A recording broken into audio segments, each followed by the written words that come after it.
All right, let's get it.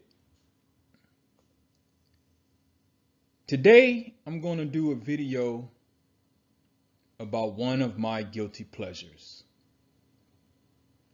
and that is the Chicago Bears football team. So, as you can see on the screen, I titled this video, Why Most Are Wrong About Matt Nagy and Ryan Pace. Now, I don't want to do one of those overreaction videos and everyone screams and yells about why Matt Nagy and Ryan Pace should be fired. And after the Sunday night football loss to the Green Bay Packers, I do agree with most that Matt Nagy should be fired. But I got a different outlook, some different reasons as to why Matt Nagy should be fired. And I'll get into Ryan Pace as the video goes on.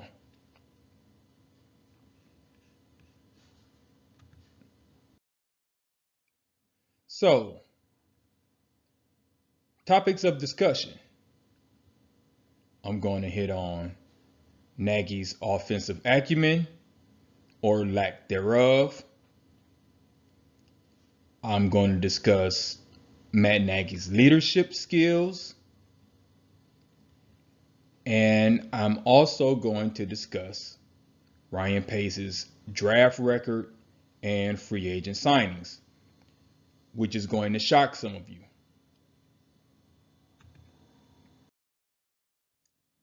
So, during Matt Nagy's tenure, he's had Mitch Trubisky, Nick Foles, Andy Dalton, and the rookie Justin Fields.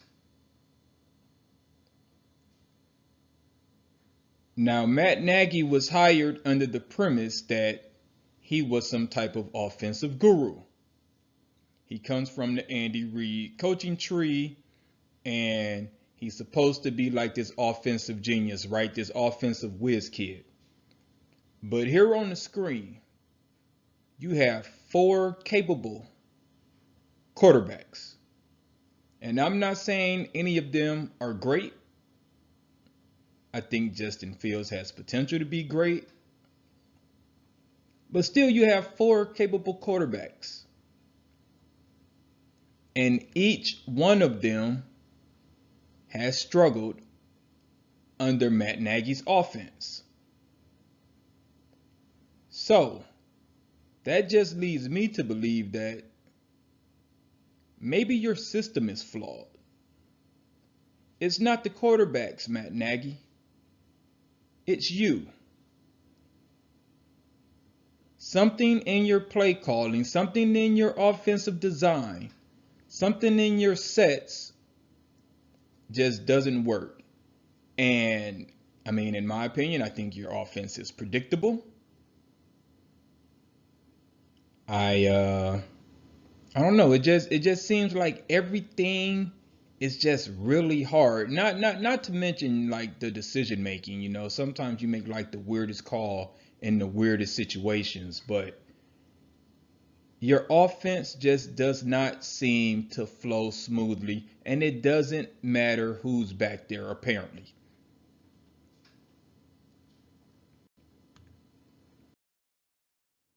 So let's get into your leadership skills.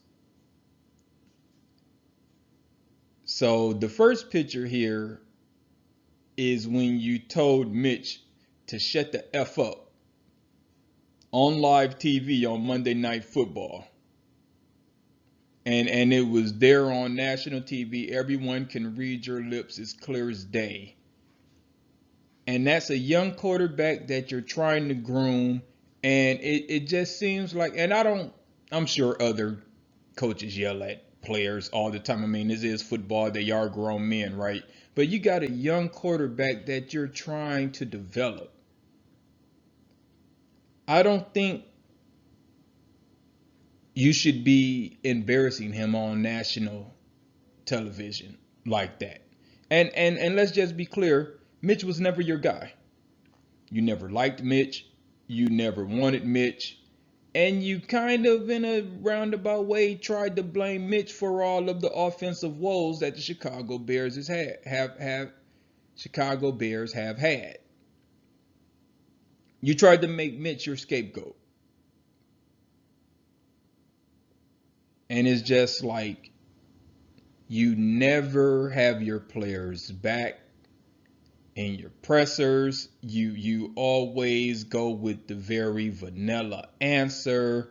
You know, if a reporter asks you something about a particular play, it's always, I don't remember. We have to go back and look at the tape. You just can never be honest about anything that happened in the game ever, and it's just, I don't know, you just don't seem to be a leader of men, at least not at this point.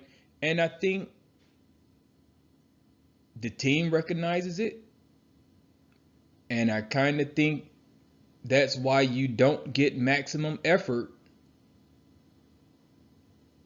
out of all of your guys. And let me say this while I'm thinking about it, right? So, other than Matt Nagy's first season when he was coach of the year and the Bears went 12-4, they've basically been an 8-8 team, hovering right around 500. So that makes you average at best. And if I'm going to be real about it, that 12-4 season really wasn't because of you, Matt Nagy. It was because of Vic Fangio's defense, which the defense hasn't looked the same since Fangio left. Let's just get that out there. But it was Vic Fangio's defense. He was responsible for that 12-4 record. There were times during that season where the offense would definitely sputter, and the defense would always get a costly turnover. They'd give the offense short fields, or they would just flat out score.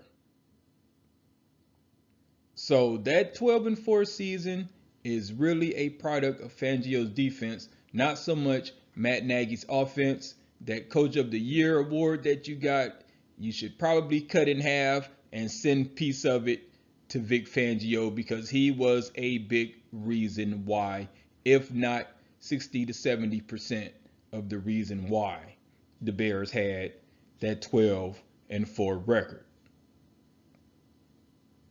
So, yeah, this is why Matt Nagy should be fired. I mean, because if you're an offensive specialist, you're an offensive guru, you have failed.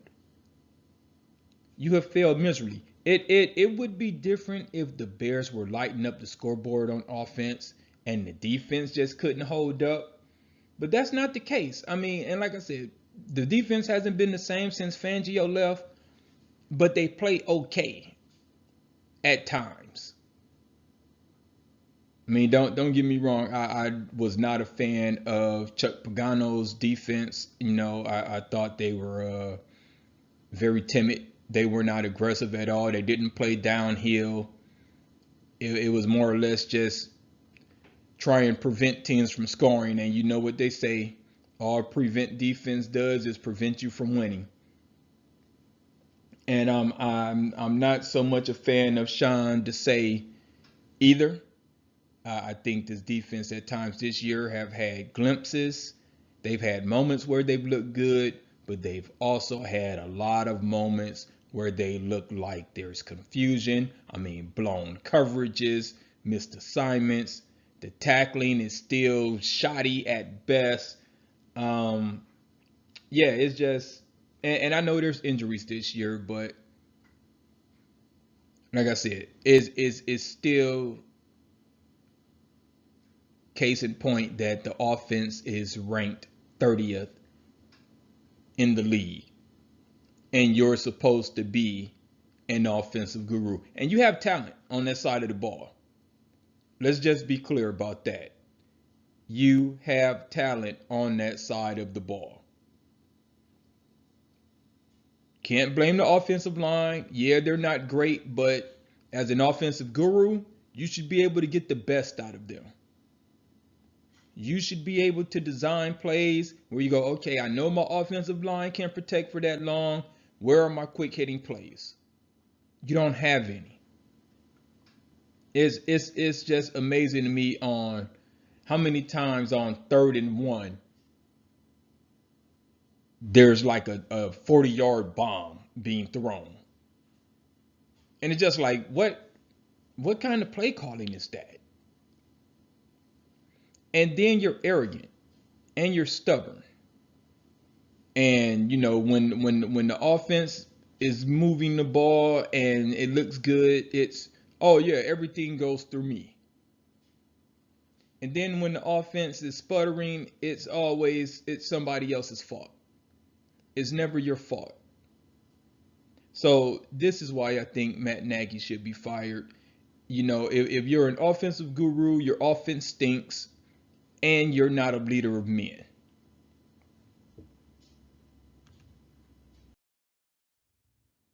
So now let's talk about Ryan Pace.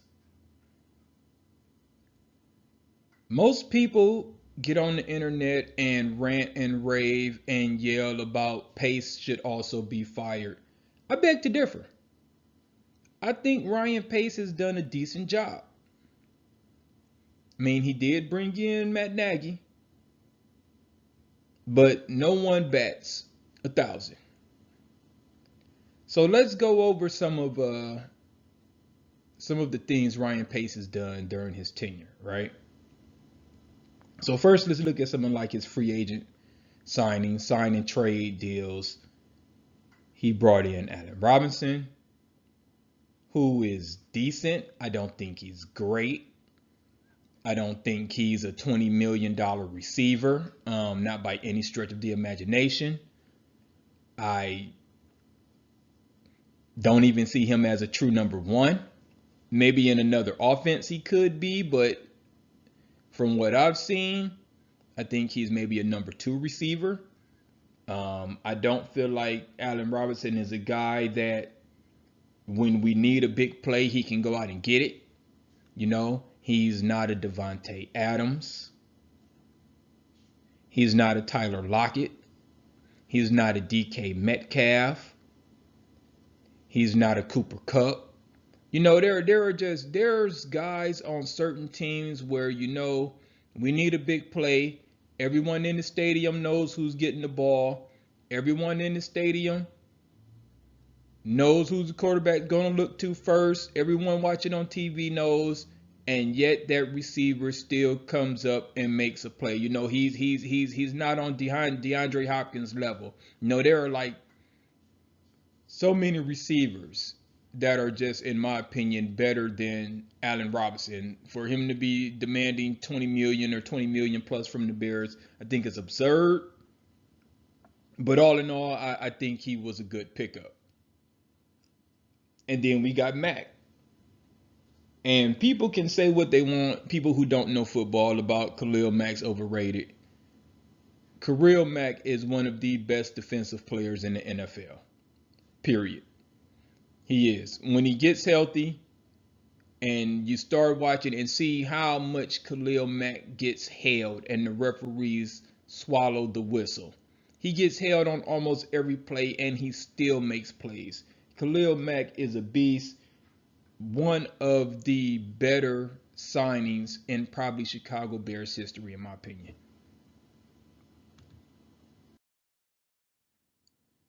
Some other free agent signings during Ryan Pace's tenure. You got Akeem Hicks, Prince Amukamara, Cordell Patterson, Danny T. And yeah, you can say Danny T is looking old, but that's because Danny T is old. But for a few years, Trevathan was a hell of a player. You got Robert Quinn, who I wasn't high on at first. I thought they gave him too much money, but I'm starting to come around. He's definitely making a believer out of me, especially this season. You got Alec Ogletree, who's actually a perfect fit as a replacement for Danny Trevathan. You got Jimmy Graham. Call it what you want. He's old. He's washed up. I don't think so. I just think Matt Nagy doesn't use him correctly. You got Andy Dalton, who I thought they should have went after last year instead of signing Foles, but it all, well, I shouldn't say worked out, but we end up getting them anyway. And then you got Nick Foles, and both of those guys are probably making too much money, but at the time, we didn't know Fields would become available. So I understand why Pace did what he did. I understand why they gave Dalton $20 million and promised him that he would be the starter, because he didn't know. He thought Fields would be gone at that time. And of course, he has some misses, but everyone does. Mike Glennon, Pernell McPhee. Those were some terrible free agent signings. There's been others, but those are the two that stand out the most. Like I said, no one bats 1,000. So now let's look at Ryan Pace's draft picks over the years. And of course, you see Justin on the screen here. You see David Montgomery on the field, who is a beast. And you got a good young nucleus. Throw in Mooney, throw in some of the offensive linemen like Borum, who has been pretty good over there at right tackle. We'll see what Jenkins turns out to be. He kind of had a rough go of it Sunday night, but there's potential, so once he gets coached up, get a little bit more experience under his belt, I think Jenkins will probably be all right as a left tackle. So you kind of got a good nucleus here on the offensive side of the ball. And I mean young players, right? And let's not forget Khalil Herbert.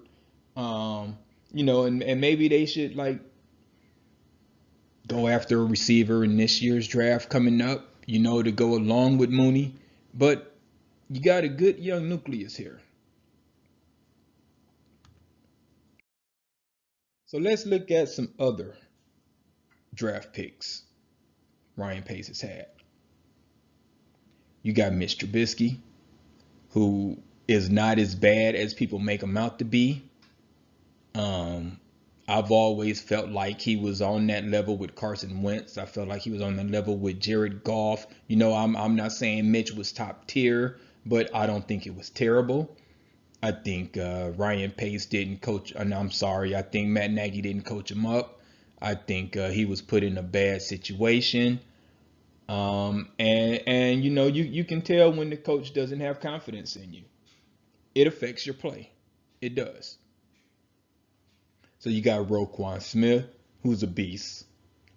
Leonard Floyd, we may have gave up on a little bit too soon. I mean, he's having a hell of a year with the Rams. Of course, you got Mooney. You got Komet. He drafted guys like Eddie Goldman, Bilal Nichols, James Daniels, Eddie Jackson. And let me say this about Eddie Jackson.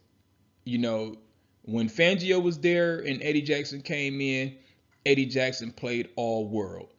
Since that season, Eddie Jackson is one of the most infuriating players on the Chicago Bears. The guy can't tackle worth a damn. He hasn't had an interception in probably 2 years. He got paid and he turned into a scrub. And I truly think that he should be on the trading block this offseason. I do. I think we've got all we've gotten out of him. Let's trade him away and see what we can get. I mean, while he still has some value, if he has any value left. But I digress. He also drafted Cody Whitehair, Jalen Johnson, who's probably going to end up being a top corner in this league, and Khalil Herbert. So, all in all, Pace has made some pretty good moves. And when you go through this roster, the roster has talent. I think the coach does not get the best out of his players, which goes back to that leadership. And I left Tariq Cohen off this list for a reason. I don't like the undersized guy that you're trying to give the ball to and let him run in between the tackles. Yes, he's hurt, and yes, he's going to get hurt because he's undersized. He's a gadget guy, and honestly, Khalil Herbert has kind of made Tariq Cohen expendable. I think you should put him on the trading block. See what you can get for him as well. I mean, because we don't need him. What's the kid that come in from Miami and is the punt returner now? We don't need Tariq Cohen at all. Trade him. See you later. Bye. So, like I was saying, I think this Bears team has talent. I just think they need to get the right coach. I keep hearing Leslie Frazier being thrown around. I don't know. I would like to see the Bears get a hard-nosed defensive coach. To be honest, I don't know. Maybe someone like Rex Ryan. I know other people probably disagree with that, but look what Rex Ryan did with the Jets. Maybe bring up an old hitter like Mike Singletary. I just want to see the Bears be the Bears, right? The Bears that I'm used to seeing when I was a kid. Tough, hard nosed. You come in the Soldier Field, you're going to have a fight. We're not going to miss tackles. We're going to hit guys. We're going to make you scared to catch the ball. We're going to make you scared to run up the middle. That's what I want to see from a Bear defense. I want to see us hungry and angry and playing like the monsters of the Midway, the nickname that we so have not lived up to as of late. So that's all I have for this one. I'll leave it there for now. If you like the way I think, hop over to Patreon, check out some of my original short stories. It's only $1.50 per download. Also, don't forget to like, share, and subscribe. Like always, I thank you for your time. Peace.